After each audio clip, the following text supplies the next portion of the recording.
గౌరవనీయులు ఈనాటి పేద ప్రజల కార్యక్రమం ఆనాటి ఇందిరమ్మ రాజ్యంలో కల్పించినటువంటి ఇందిరమ్మ ఇళ్ళు గ్రామ గ్రామాన ఊరూరు పేదవాళ్ళందరికీ నిర్మించేటటువంటి కాంగ్రెస్ ప్రభుత్వం గత 10 సంవత్సరాలుగా మనకు ఆ సౌకర్యం కలగలేదని ఆనాటి ప్రభుత్వంలో పేదలకి గృహ సౌకర్యం కలగలేదని సాక్షాత్తు సోనియా గాంధీ గారు హైదరాబాదులో పిసిసి అధ్యక్షులు రేవంత్ రెడ్డి గారి అధ్యక్షతన సిఎల్పి నాయకులు భట్టి గారి యొక్క ఆధ్వర్యంలో ఆనాడు కాంగ్రెస్ పార్టీ ప్రకటించినటువంటి గ్యారెంటీల్లో అతి ముఖ్యమైనటువంటి మీరు కోరుకున్నటువంటి మీకు అవసరమైనటువంటి పథకం ఇందిరమ్మ ఇళ్ళు. అది సాక్షాత్తు భద్రాద్రి రాముని చెంతలోనే మీకు కల్పించాలనే సదుద్దేశంతో ఈరోజు రాష్ట్ర ముఖ్యమంత్రి సాక్షాత్తు ఆనాడు మాటిచ్చినటువంటి రేవంత్ రెడ్డి గారే ఈనాడు యాదాద్రి నరసింహస్వామిని దర్శించుకొని భద్రాద్రి రాముని చెంతన ఇందిరమ్మ ఇళ్ల పథకానికి శ్రీకారం చుట్టడానికి వచ్చారు. అది ఈ ప్రభుత్వం యొక్క లక్ష్యం అని చెప్పి మీకు ఈ సందర్భంగా మనం చేస్తున్నాం. భద్రాద్రి చరిత్ర ఆ రాముని దయ వల్ల నాకు అనేక సంవత్సరాలుగా అనుబంధం ఉంది. అన్ని మండలాల్లో అన్ని గ్రామాల్లో ఏదో ఒక కార్యక్రమాన్ని చేసేటటువంటి భాగ్యం ఆ శ్రీరామచంద్రుడు నా జీవితంలో కల్పించారు. తద్వారా ఈ భద్రాద్రి నియోజకవర్గంలో అన్ని మారుమూల ప్రాంతాలకి రహదారి సౌకర్యంతో పాటు విద్యా సౌకర్యంతో పాటు వైద్య సౌకర్యాలతో పాటు సాగునీటి సౌకర్యాల కోసం రూపకల్పన చేశాం. ఇంకా 1-2 పెండింగ్లో ఉన్నాయి. ఇరిగేషన్ శాఖ మాచులు ఉత్తమ్ గారికి, ఆర్థిక శాఖ మాచులు భట్టి గారికి కూడా చెప్పడం జరిగింది. వాజేడు మండలంలో మోడికుంట ప్రాజెక్టు అది పెండింగ్లో ఉంది.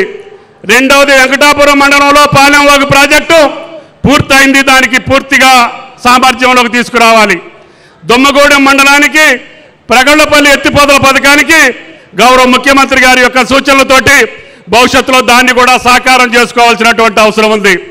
అదేవిధంగా ఆ పక్క సీతారామ ద్వారా జిల్లా మొత్తానికి నీళ్ళు వెళ్ళే అవకాశం ఉంది.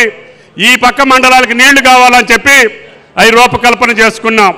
తద్వారా కరకట్ట కూడా ఆనాడు నిర్మించినటువంటి కరకట్ట ఇంకా సుభాష్ నగర్ దగ్గర కొంచెం పెండింగ్ ఉంది. దాన్ని కూడా పూర్తి చేసి భట్టి గారు ఉత్తమ్ గారికి చెప్పడం జరిగింది.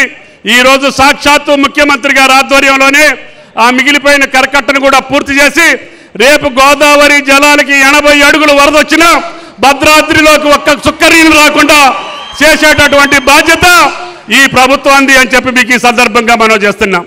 ఆ రకంగా కష్టాలున్నా అప్పులున్నా అధోగతి పాలు చేసిన విధ్వంసం చేసిన అన్ని సంస్థలను చక్కబెట్టుకుంటూనే ఈ క్యాబినెట్ మీ క్యాబినెట్ కాంగ్రెస్ ప్రభుత్వం తప్పకుండా మీ ఆశలు నెరవేర్చడానికి చిత్తశుద్ధితోటి నమ్మకంతో మేము పనిచేయడానికి సిద్ధంగా ఉన్నాం.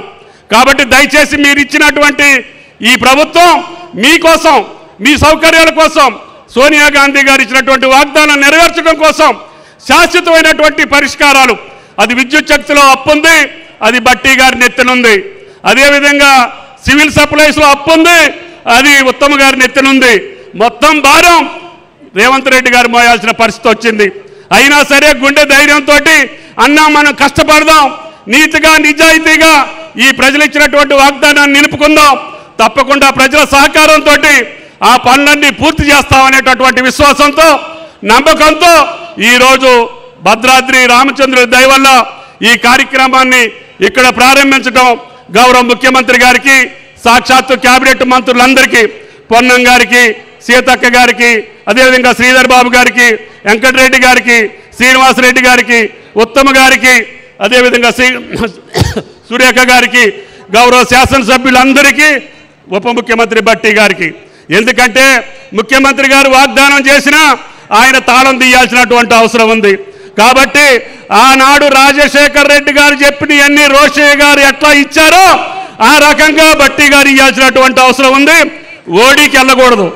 కాబట్టి దయచేసి క్రమశిక్షణతోటి ఆర్థిక పరమైనటువంటి నిబద్ధత పెట్టుకొని ప్రజల కోరికలు తీర్చడమే ఈ ప్రభుత్వం లక్ష్యం అని చెప్పి విజ్ఞప్తి చేస్తూ తప్పకుండా ఈ వాగ్దానాలు మీకు సాకారం చేసి మీ ముందు శభాష్ అనిపించుకుంటాం తప్ప అంతర్మాత్రిగా చీచి అనిపించుకోమని చెప్పి మీకు ఈ సందర్భంగా మనవి చేస్తూ సమయం లేదు, తక్కువ ఉంది.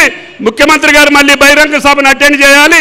తర్వాత లైటింగ్ కంటే ముందే హైదరాబాద్ కావాలి కాబట్టి మీరెవరు అపార్థం చేసుకోవద్దని చెప్పి విజ్ఞప్తి చేస్తూ మీ దగ్గర సెలవు తీసుకుంటున్నా. జై కాంగ్రెస్.